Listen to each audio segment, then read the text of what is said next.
외국인들이 한국인에게 놀라는 능력 아닌 능력 중 하나가 작고 미끌미끌한 콩을 젓가락으로 집을 수 있다는 것이랍니다. 평생 포크와 나이프가 익숙한 서양인들은 젓가락을 쥐는 것부터 불편한데 미끌미끌한 콩을 잡는다니 신기할 따름이라고 하죠. 평생 수천 개는 좋긴 없는 다양한 반찬을 섭취하면서 자연스럽게 체득한 손기술인데 너무 특출난 손기술 때문에 종종 황당한 사고가 터지기도 합니다. 안녕하세요, 디스메털입니다. 지금으로부터 약 10년 전 영국의 데일리 메일은 온라인판을 통해 한국의 성형수술 실력이 너무 뛰어나 수술받은 여성들이 공항 입출국에서 곤욕을 치르고 있다고 보도했습니다. 한국 의사들의 실력이 너무 뛰어나 환자들이 예상치 못한 곤욕을 치르고 있다는 취지로 중국에서 부는 성형 열풍에 대해 소개했는데요. 그러면서 실제로 한국의 성형외과 광고 사진을 예로 들었는데 사진 속 여성의 비포 애프터 사진은 과연 이 두 여성이 같은 사람인가 싶을 정도로 충격적입니다. 광고 사진에 등장하는 여성의 입장에서는 돈 쓴 보람이 있다는 생각이 들겠지만 정작 난감한 문제는 공항에서 발생합니다. 완전히 새롭게 태어난 그녀들이 귀국할 때는 공항에서 입국 심사를 받게 되는데 여권 사진과 실물이 너무 다른 관계로 곤경에 처한다는 것이죠. 데일리메일은 뛰어나도 너무 뛰어난 실력 때문에 공항에서는 항상 실랑이가 벌어진다며 이런 문제를 해결하기 위해 병원은 고객들의 요청이 있는 경우 성형수술 확인서를 발급해 도움을 제공하고 있다고 덧붙였는데요. 해당 증명서는 고객들의 여권번호, 방문기간, 병원명과 주소, 그리고 병원의 직인을 찍어 공식 서류임을 증명해줍니다. 그런데 이런 일이 실제로 중국 여성들에게 발생했습니다. 2009년 8월 어느 날 한국에서 단체로 성형수술 관광을 마치고 귀국하던 중국 여성들이 상하이 푸동 국제공항 입국장에서 신분 확인이 되지 않아 소란이 빚어진 겁니다. 입국 신사관의 눈에는 36에서 54세의 일행 23명의 커진 눈과 오똑해진 코, 갸름해진 턱에 선글라스를 낀 모습이 여권 사진과 완전히 달랐기 때문입니다. 보통 공항 검색대를 통과하는 데 걸리는 시간이 45초인데 이 여성들은 본인임을 확인하기 위해 한참을 공항 별실에 묵혔다고 하죠. 뛰어나도 너무 뛰어난 손기술을 한국인 성형외과 의사가 가졌을 때 벌어지는 일들입니다. 그로부터 10년이 훌쩍 지난 지금은 어떨까요? 약간 과장하자면 최근 미의 기준을 새롭게 정의하고 있는 국가가 대한민국입니다. 숫자들이 이를 뒷받침하죠. 2022년 글로벌 K뷰티 시장 규모는 약 920억 달러였으며 2030년에는 1,800억 달러 이상 성장할 것으로 예상됩니다. 한류의 영향이 아시아 시장에만 국한된다고 생각할 수 있지만 2024년 미국 시장의 한국산 화장품 수입액은 전년 대비 54% 증가한 17억 달러를 기록했습니다.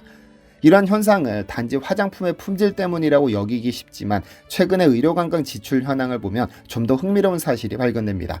2024년 우리나라를 찾은 외국인 환자와 그 동반자들이 소비한 총 지출액은 7조 5,039억 원으로 추정되는데 여기서 의료 분야 지출만 1조 4천억 원을 넘어섰고 해외 발급 카드로 국내 의료업종에서 사용한 금액만 1조 4,052억 원입니다. 여기에 숙박, 쇼핑, 음식, 교통 등을 포함하면 실제 지출 규모는 훨씬 더 늘어날 겁니다. 우리나라는 2009년부터 본격적으로 외국인 환자 유치에 나섰으며 누적 환자 수는 이미 500만 명을 돌파했는데요. 코로나19 팬데믹 기간 12만 명까지 급감했던 외국인 환자는 단 3년 만에 100만 명을 넘어섰고 2024년 한 해 동안만 93%가 증가하며 역대 최대치를 기록했습니다.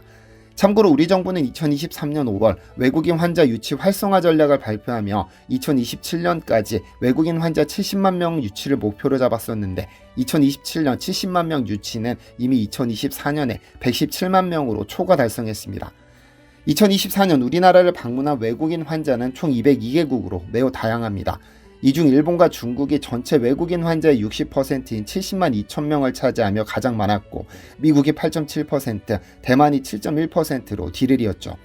특히 대만은 전년 대비 환자 수가 550.6% 증가해 일본과 중국을 크게 앞질렀습니다. 2023년 9위에서 4위로 급상승하며 새로운 핵심 시장으로 부상했습니다.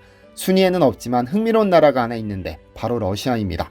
러시아는 우크라이나 전쟁 이후 한국으로 향하는 직항 노선이 끊기고 환자들이 사용하는 지불 계좌가 동결된 상태임에도 불구하고 2022년 9,619명에서 2023년에는 16,622명으로 외국인 환자 수가 증가하고 있습니다. 제약된 조건 속에서도 한국 의료 서비스에 대한 높은 선호와 신뢰가 작용하고 있음을 보여주는 특이한 사례인데 또 다르게 보면 우리나라의 의료관광 산업이 추후 어디로 뻗어나가게 될지를 보여준다고 할 수 있습니다. 참고로 카자흐스탄 역시 39.6%로 증가하며 중앙아시아에서 우리 의료 분야의 관심이 커지고 있는 상황이죠. 그렇다면 외국인들은 한국에 와서 어느 치료를 가장 많이 받을까요? 성형외과일까요? 아닙니다. 피부과입니다.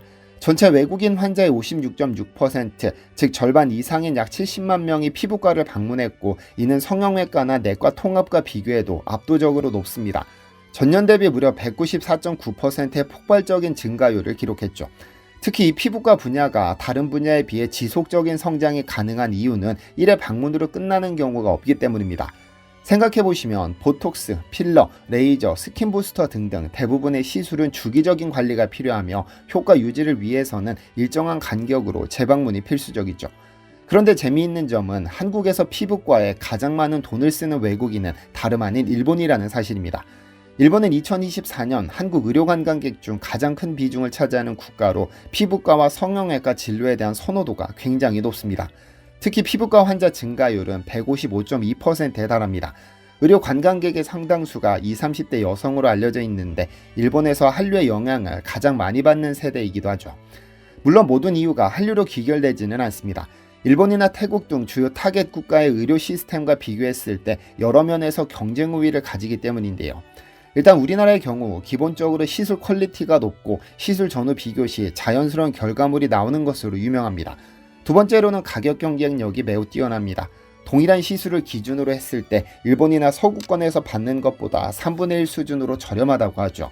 마지막으로 우리나라는 다른 나라 대비 의료기관 수가 많아 대기 시간이 짧고 편리한 예약 시스템을 제공해 만족도가 상당히 높습니다.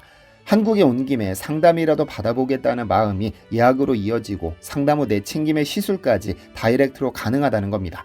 그런데 주목해야 할 부분은 따로 있습니다. 대한민국에서 수도 서울이 가진 가치는 워낙에 거대하기 때문에 서울공화국이라는 별명도 있습니다. 그런데 외국인을 대상으로 한 의료 서비스 분야에서는 지방의 성장이 꽤 눈에 띈다는 겁니다. 2024년 비수도권 지역 중에서는 제주, 부산, 충북 순으로 높은 외국인 환자 증가율을 기록했는데 특히 제주는 피부과 진료가 781.4% 증가했으며 부산은 피부과 674.0%, 한방통합 170.9%, 치과 156.5%, 성형외과 127.8% 증가했습니다. 부산에 놀러가 시술을 받고 제주에 가서 자연과 함께 몸을 치료하는 진짜 의료관광이 만들어진 것이죠. 그래서 외국인들은 한국의 피부과를 단순한 병원이 아니라 일종의 문화체험 공간으로 인식합니다. 한국 피부과 역시 단기적인 시술을 넘어 패키지형 장기 관리 프로그램, 맞춤형 뷰티 컨설팅 등 보다 정교하고 지속적인 서비스를 마련하고 있죠. 성장세를 보면 앞으로 얼마나 더 커질지 가늠하기 어려울 정도입니다. 물론 문제점도 있습니다. 계속해서 한국 피부과의 약진을 이야기했지만 특정 진료 과목에 편중되는 구조가 의료관광의 장기적인 성장에 위협이 될 수 있다는 겁니다. 피부과와 달리 중증 질환 관련 진료는 감소세를 보이고 있는데 이는 우리 의료가 미용시술 중심이라는 인식을 고착화하고 또 나아가 국가 브랜드에도 양날의 검으로 작용할 수 있다는 의미이기도 합니다. 특히 미용산업은 유행과 민감하게 연결되어 있기 때문에 특정 트렌드가 사라지거나 경쟁국이 등장할 경우 현재 시장 우위를 지키기 어려울 수도 있죠. 누군가는 원래 한국 의료시장이 그런 시기다라고 자주 섞인 말씀을 하는 분들도 계시겠지만 재미있게도 한방통합 진료는 2024년 기준 84.6%의 성장률을 기록했고 내과 통합도 36.4% 증가했습니다. 심지어 이런 분야는 치료기간이 길고 사후관리 및 장기 체류를 요구하기 때문에 숙박, 관광, 생활 인프라 시장에도 영향을 미칩니다. 그러니까 한 분야가 잘 나간다고 올인할 것이 아니라 좀 더 다양한 분야를 폭넓게 성장시킬 필요가 있다는 겁니다. 아름다워지기 위해 한국을 찾고 미의 기준을 키워가고 있지만 여기서 더 나아가 건강하기 위해 찾는 나라 한국이 되는 날이 오길 기대합니다. 시청해주셔서 감사합니다. 디시멘터리에서는 여러분의 제보를 기다립니다. 제 채널에서 다뤘으면 좋겠는 뉴스 또는 널리 알려졌으면 하는 영상은 디시멘터리 네이버.com으로 보내주시면 소중히 제작하겠습니다. 시청해주셔서 감사합니다.